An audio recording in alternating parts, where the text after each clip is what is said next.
Assalamualaikum warahmatullahi wabarakatuh. Perkenalkan, saya Bintoro Wisnu Adi dari kelas 3A, Prodi D3 Teknik Kimia, jurusan Teknik Kimia, Politeknik Negeri Malang. Di sini saya akan menjelaskan penyelesaian soal Genkoplis problem 8.56 tentang multiple effect evaporator.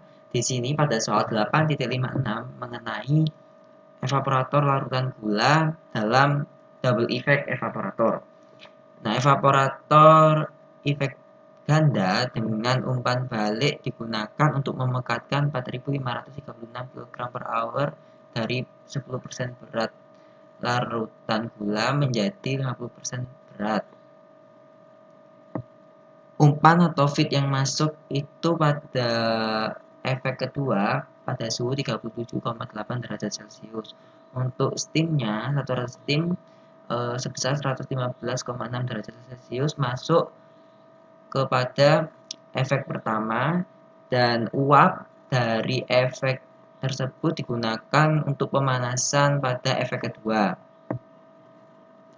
Tekanan absolut pada efek kedua ini sebesar 13,65 kPa absolut dengan koefisien keseluruhan efek itu untuk U1-nya sebesar 2270 Watt per meter persegi Kelvin dan untuk U2-nya 1705 Watt per meter persegi Kelvin.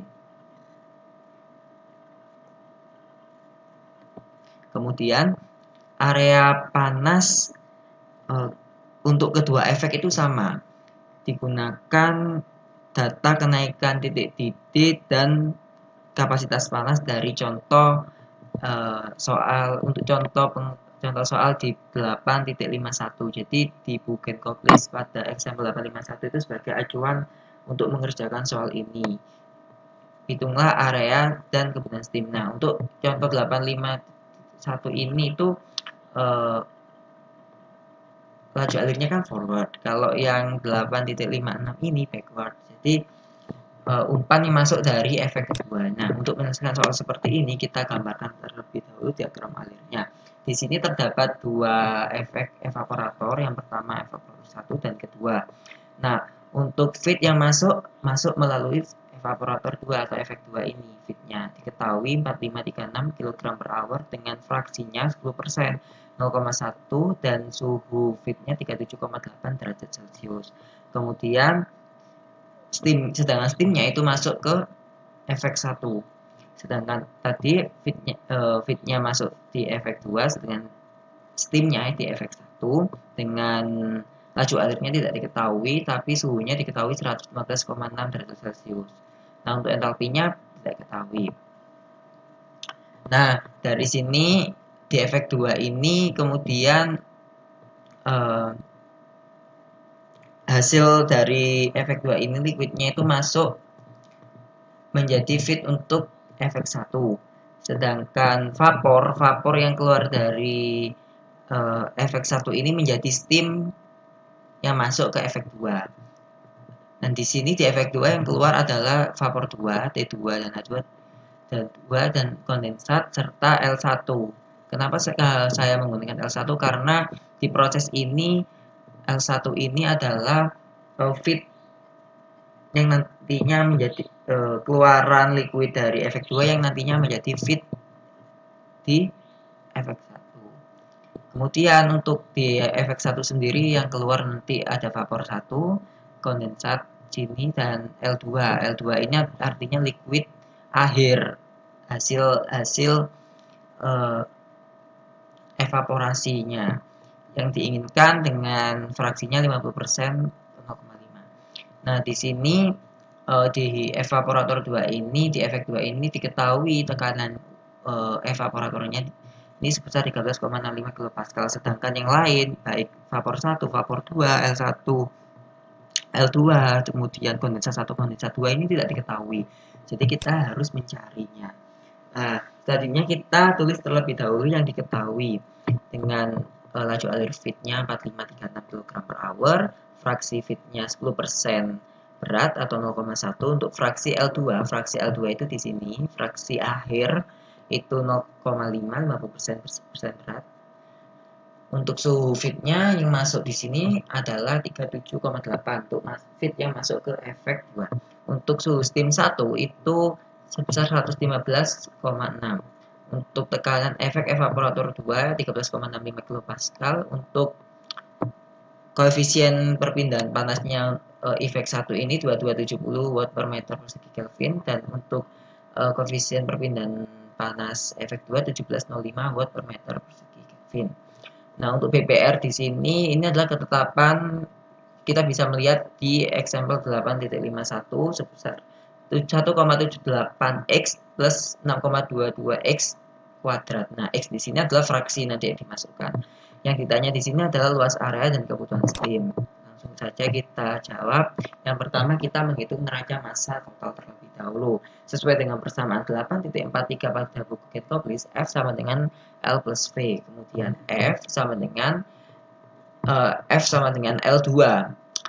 L2 yang keluaran plus V1 plus V2. Kemudian kita masukkan fraksinya F kali XF sama dengan L2 kali XL plus V1 kali 0 dan V2 kali 0. Nah, di sini fraksi V1 dan V2 kenapa 0? Karena dalam neraca massa ini V sendiri yang berbeda fasenya dengan F dan L. Karena F dan L ini adalah larutan, sedangkan V di sini adalah fase gas atau uap ya. Jadi 0. Kemudian kita masukkan nilai fraksinya. Di sini L2 tidak diketahui, sehingga pada persamaan ini kita menemukan L2 sebesar 907,2 kg per hour. Pada persamaan 2. Nah, kemudian kita substitusikan persamaan 2 ke persamaan 1. Di sini persamaan satunya. Kemudian di persamaan di hasil substitusi ini itu kita mencari V-nya, yaitu nanti ketemu 3628,8 kg per hour. Dengan asumsi V1 sama dengan V2 sama dengan V, sehingga V1 dan V2 V dibagi 2 karena V ini adalah V total, V sama dengan V1 plus V2. Jadi kita asumsikan V1 dan V2-nya itu sama rata terlebih dahulu, sehingga V-nya tadi yang kita cari itu 3628,8 dibagi 2 1814,4 kg per hour. Selanjutnya kita mencari neraca massa di masing-masing efek. Yang pertama kita cari di efek 1 terlebih dahulu, teman-teman. Di efek 1 ini yang masuk adalah L1 sebagai umpannya nanti, atau bagian yang masuk. Kemudian yang keluar di sini ada L2 dan V1 ya, teman. Nah, kemudian kita masukkan nilainya. Yang ada di sini adalah L2 dan V1, yaitu kita temukan nilai L2 dan V1, nanti kita temukan nilainya L1 sebesar 2721,6 kg per hour. Nah, kemudian kita cari untuk fraksi di L1. Nah, di sini kita carinya, kita masukkan dengan persamaan fraksi yang lain, L1 kali fraksi L1 sama dengan L2 kali fraksi L2 ditambah V1 kali X V1. Nah, di sini lagi-lagi 0 lagi karena beda fase ya. Kita masukkan karena XL1 tidak diketahui, sehingga nanti setelah perhitungan akan ditemukan XL1 sama dengan 0,167. Nah, kemudian kita menghitung neraca massa di efek 2. Di efek 2 ini yang masuk adalah feed, yang keluar adalah V2 dan L1.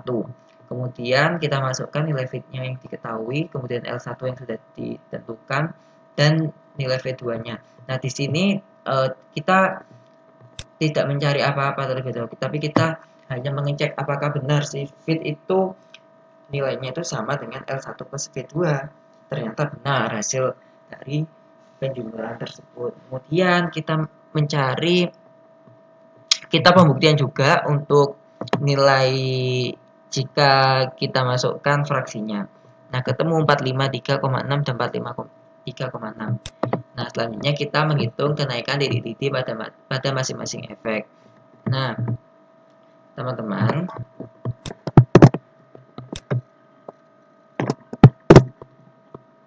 pada untuk mencari kenaikan titik-titik pada masing-masing efek, yang pertama adalah pada efek 1. Pada efek 1 sendiri itu XL2 nya itu 0,2 fraksi L2, yang keluar itu 0,5. Kemudian kita masukkan rumus BPR-nya sesuai dengan ketetapan yang ada di contoh soal 851. Itu kita masukkan 17,78 kali XL2 plus 6,22 kali XL kuadrat. Ketemu nanti hasilnya 2,445 derajat Celcius untuk BPR1. Pada efek 2 kita masukkan nilai XL1-nya. Karena tadi sudah dihitung pada neraca massa, XL1-nya ketemu 0,167. Ini ya. Nah, itu BPR2-nya sama 1,78 kali XL1 plus 6,22 kali XL1 kuadrat. Ketemu untuk BPR2-nya itu 0,47 derajat Celcius. Dengan total BPR, berarti BPR1 plus BPR2, 2,445 ditambah 0,47 sama dengan 2,915 derajat Celcius. Nah, selanjutnya teman-teman, kita menghitung temperatur total. Nah, tekanan pada efek 2 di sini kan diketahui 13,65 kilopascal. Nah, kita mencari nilai suhunya pada efek 2. Nah, carinya di appendix A29. Nah, pada buku Genkolis A29 tadi diketahui suhunya, tekatannya berapa teman-teman? Tekatannya 13,65.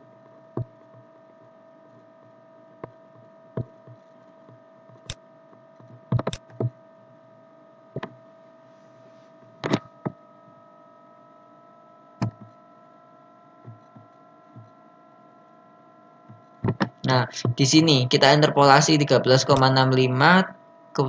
berarti suhunya kan maaf di sini ya. Nah, 12,349 dan 15,758.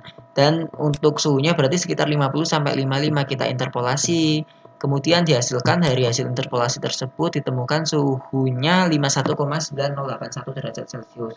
Untuk XL1-nya tadi dihitung di neraca massa sebesar 0,167. Untuk suhu efek 2 sama dengan suhu saturated pada efek 2 ditambah BPR2, berarti 51,9081 ditambah 0,47 derajat Celcius. Kemudian hasilnya 52,3781 derajat Celcius.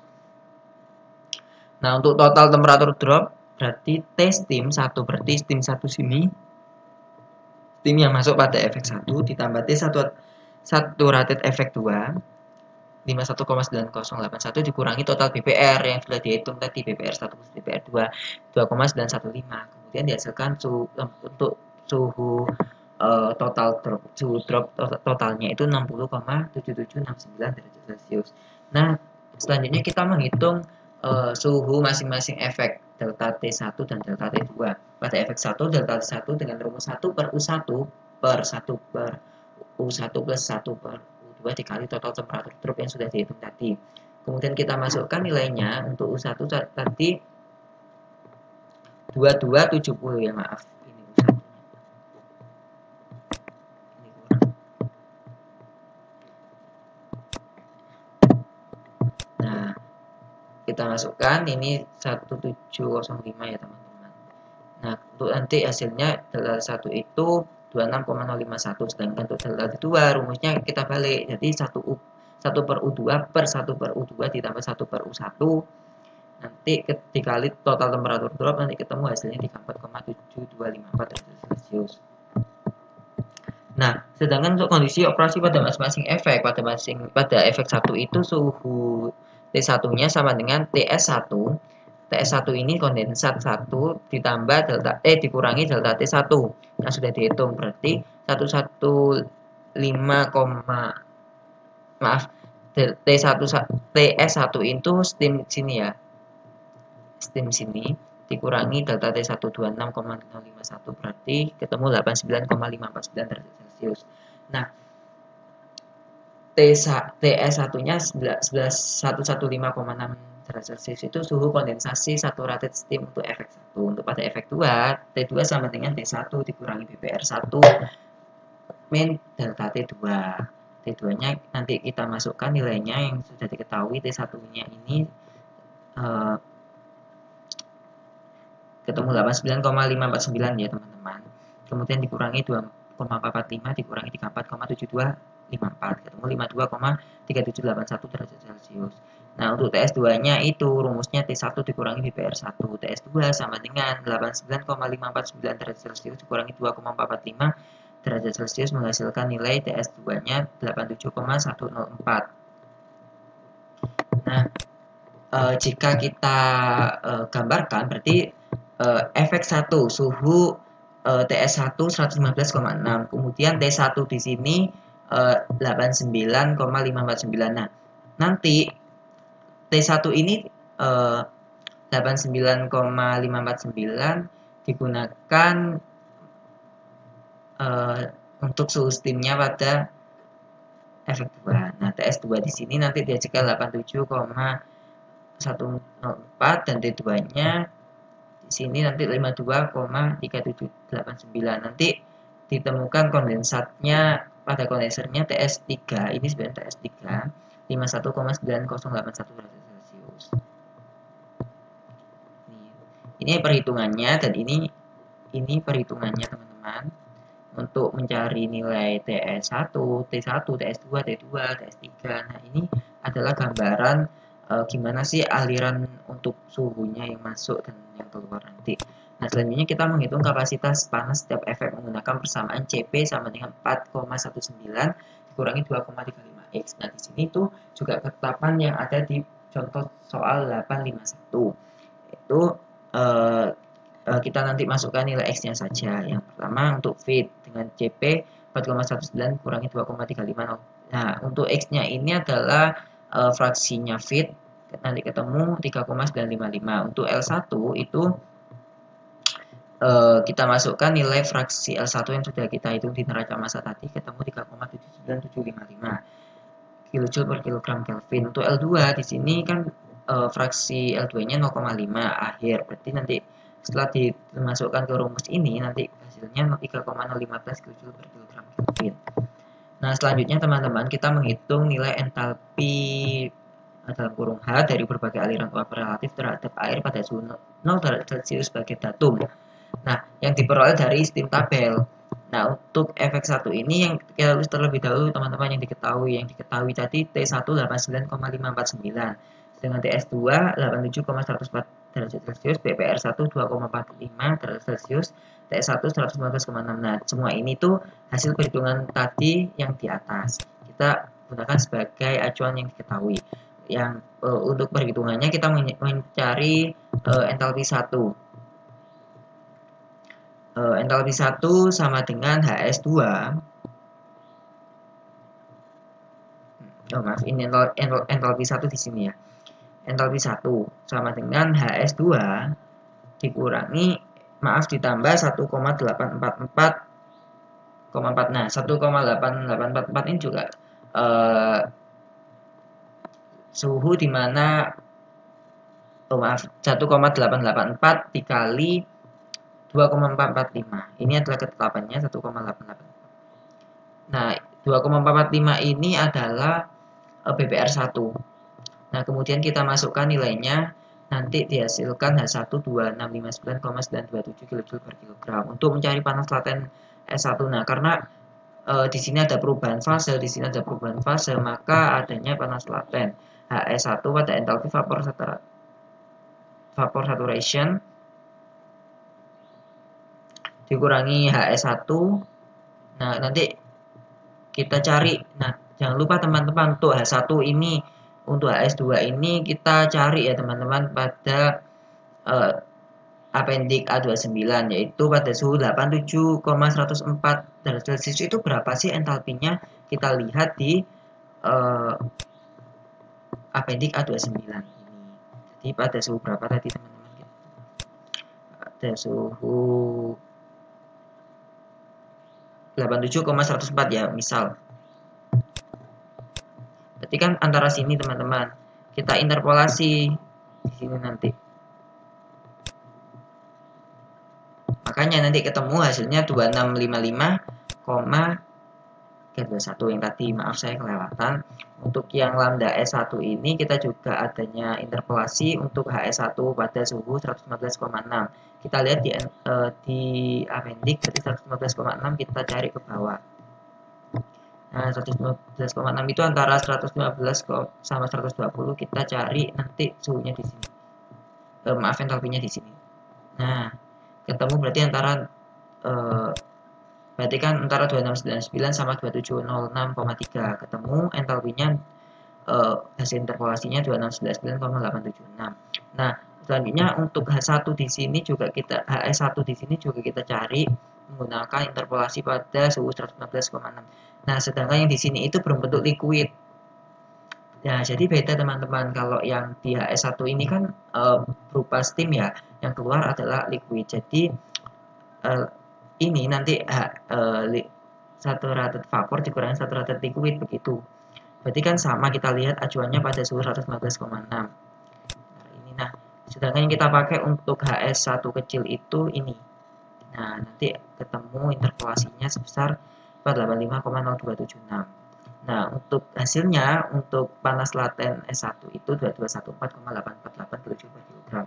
Nah, sedangkan pada efek 2, kita tulis juga yang diketahui T2 52,3781 derajat Celcius, TS3 51,9081 derajat Celcius, PR2 0,47 derajat Celcius. Ini semua yang sudah kita cari di atas dan kita tinggal masukkan dengan diketahui. Untuk menghitung yang pertama adalah H2.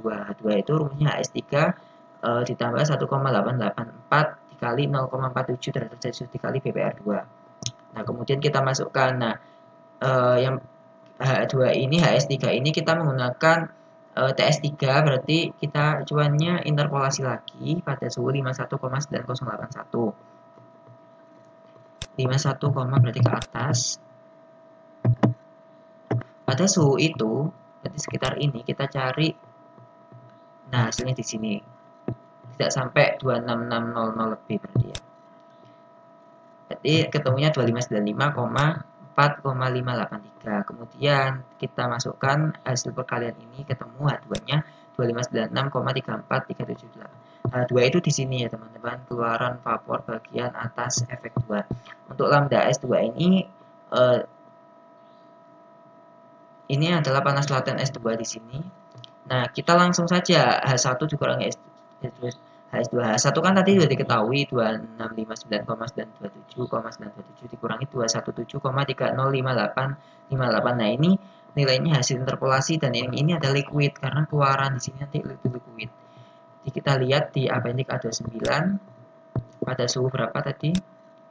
51,908. Nah, berarti kan antara sini dan setengah yang digunakan antara ini. Kemudian kita temukan lambda S2-nya yaitu 2442,621142 kJ per kilogram. Nah, selanjutnya kita menghitung neraca energi di efek 2. Fungsinya kita menghitung neraca energi di efek 2 ini, kita mencari nilai V1 dan V2 yang diasumsikan tadi pada neraca massa. Jadi, berapa sih nilai sebenarnya V1 dan V2 tanpa asumsi. Nah, yang pertama kita masukkan rumus terlebih dahulu pada efek 2. Kita fokus pada efek 2 di sini. Yang masuk adalah F feed dikali HF, entalpi feednya ditambah V1. V1 ini nih yang masuk dikali lambda S2 yang tadi dihitung. Jadi input sama dengan output ya teman-teman. Kemudian sama dengan L1 dikali HL1 ditambah V2 dikali H2. Nah, ini kok tidak diikutkan? Ini sudah termasuk lambda S2 ini.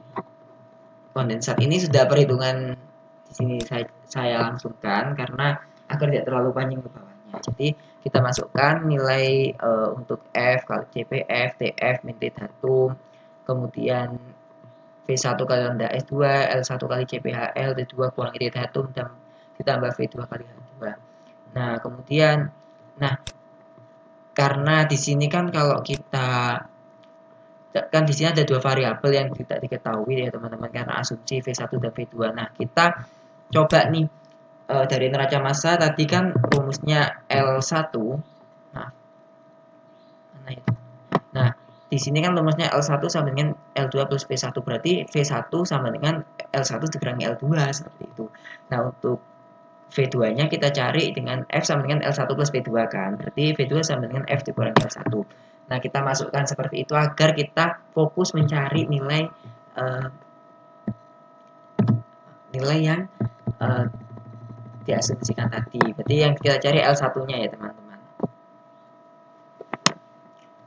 Nah, kemudian kita masukkan nilainya nanti sesuai dengan data. Nah, untuk T datum ini 0 karena tadi ada penjelasan untuk suhu kondisi 0 itu yang tadi. T datumnya 0. Nah, kemudian kita masukkan nilainya teman-teman sesuai dengan yang diketahui di atas atau perhitungannya di atas, menghasilkan nilai L1 2749,808 kg per hour. Nah, di sini kita bisa cari nilai V1 dan V2 yang telah diasumsikan tadi itu terlebih dahulu. Nah, kita cari nilai V1 dan V2 sebenarnya. V1 sama dengan L1 kurangi L2. V1 sama dengan 249,808 dikurangi 907,2 ketemu 1842,608 kg per hour. Untuk V2-nya itu F kurangi L1, kita masukkan F-nya 4536 dikurangi 2749,808 sama dengan 1786,192 kg per hour gitu. Nah, untuk menghitung neraca energi di efek satunya, kita gunakan untuk mencari nilai steamnya, S-nya. Nah, L1 kali HL1 plus S kali lambda S1 sama dengan L2 kali HL2 plus V1 kali H1. Nah, yang masuk itu kan tadi ada L1 dan S steam ya. Kemudian keluar ada V1, L2, dan kondensat. Nah, ini saya langsungkan juga seperti di efek 2 untuk lambda S1. Nah, kemudian kita masukkan dengan yang diketahui tadi. Untuk T datumnya ingat tetap 0. Untuk nilai CP untuk kapasitasnya itu tadi kan kita udah hitung ya teman-teman di atas. CPHL2 berarti CP kapasitas panas pada L2 yang rumusnya 4,04, berapa tadi? Dikali. Nah, ini loh teman-teman CP-nya, jangan lupa di sini. Nah, kemudian kita masukkan nilainya, ketemu untuk steamnya itu 2079,822 kg per hour. Nah, selanjutnya kita menghitung Q pada masing-masing efek. Nah, Q pada masing-masing efek ini sama dengan kebutuhan steam, teman-teman. Pada efek 1 berarti Q1 sama dengan S kali lambda S1. Kita masukkan yang sudah kita hitung, 2079,822 dikali 2214,848 ketemu 460649 ya kilojoule per hour. Nah, ini kan satuannya kilojoule per hour. Nah, agar perhitungannya menyamakan satuan yang lain, kita jadikan buat berarti dikali 1000 dibagi 3600. Kemudian hasilnya 1279580,44. Untuk efek 2, Q2 sama dengan V1 kali lambda S2. Iya kan teman-teman, Q2. Mana Q2 ya? V1, karena yang masuk di efek 2 ini kan bukan S V1 kan, berarti kali lambda S2. Nah, Q2-nya 1842,508 dikali 2442,621142 ketemu 4500793 kJ per hour. Kita jadikan juga menjadi watt, berarti 125,0220,349 watt. Nah, selanjutnya kita menghitung luas area pada masing-masing efek. Nah, pada masing-masing efek ini efek 1 terlebih dahulu dengan rumus Q1 sama dengan U1 plus A1 kali delta T. Ini sesuai dengan persamaan 8.41. Kita masukkan nilainya. Yang tidak diketahui di sini adalah A1. Nah, untuk delta T ini kan tadi sudah dihitung ya, yang 1 per U1 per 1 per U1 plus 1 per U2 itu. Kita masukkan nilainya, kemudian ketemu luas area untuk efek 1 itu 21,63801 meter persegi. Sedangkan untuk efek 2 berarti Q2 sama dengan U2 kali A2 kali delta T. Kita masukkan nilainya sama, untuk delta T-nya itu kita yang telah hitung di atas 1 per U2 per 1 per U2 ditambah 1 per U1. Itu nanti ketemu luas areanya 21,11616 meter persegi. Nah, sesuai dengan kesepakatan pada contoh example 851 bahwa nilai luas area A1 maupun A2 di efek 1 dan efek 2 itu tidak boleh melebihi 10%. Jadi kita hitung. Berarti luas area 1 dikurang luas area 2 dikali persennya ya. Berarti 0,005219. Berarti ini hampir mendekati 0 alias akurat ya, atau sama. kemudian kita menghitung steam ekonomi, meskipun di soal tidak ditanya berapa steam ekonominya, tapi kita menghitung juga sama dengan panduan di 851. Steam ekonomi sama dengan V1 plus V2 dibagi S, kemudian kita masukkan nilainya akan ketemu 1,74745. Nah, sekian penjelasan untuk penjelasan soal Genco-Bliss multi effect evaporator. Nah, terima kasih penjelasan dari saya, perhatian teman-teman. Saya akhiri. Wassalamualaikum warahmatullahi wabarakatuh.